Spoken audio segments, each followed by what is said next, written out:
But it's not just about pro-Ukraine sentiment, it's also anti-Putin. So look at this coffee shop door. It says you are more than welcome here if you agree that Putin is a war criminal and respect the sovereignty of peaceful nations. Pretty clear how the owners of this store feel. Many Russians in Georgia feel the same way, some even taking part in recent protests where an effigy of Putin was burned.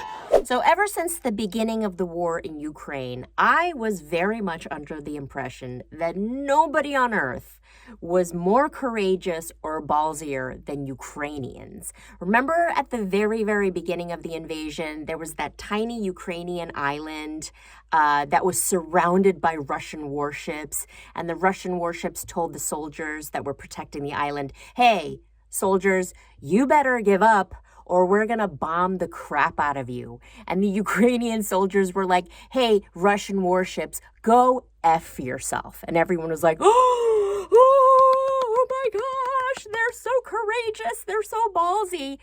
We all were under the impression that Ukrainians were the most ballsy, the most courageous. And then I heard this story about Russian citizens who are against the war. They're now burning Putin in effigy. And now I have to reassess. No, those Russians are now the ballsiest. But they're sometimes grouped in with Putin and his supporters nonetheless. Over coffee the day after we met, drinking out of cups emblazoned with Ukraine's colors, Elisa says that a cab driver told her recently that she was one of the good ones because 90% of Russians should be hanged.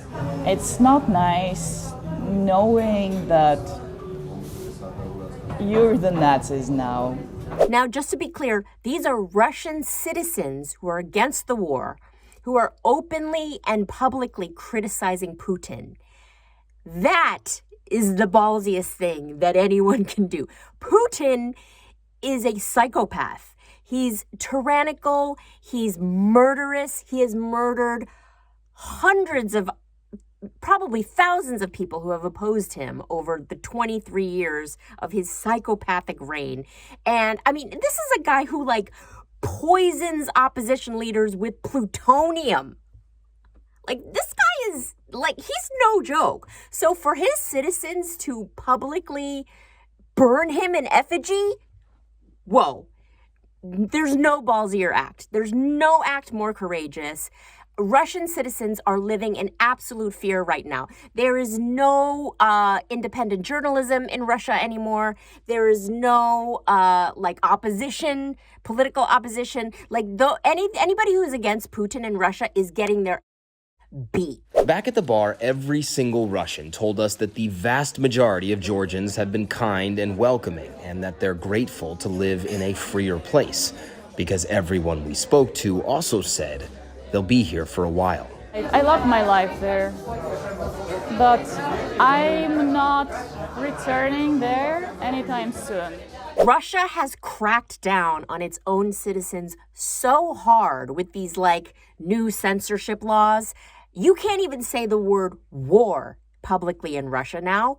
If you do and you get caught, you can be sent to prison for 15 years.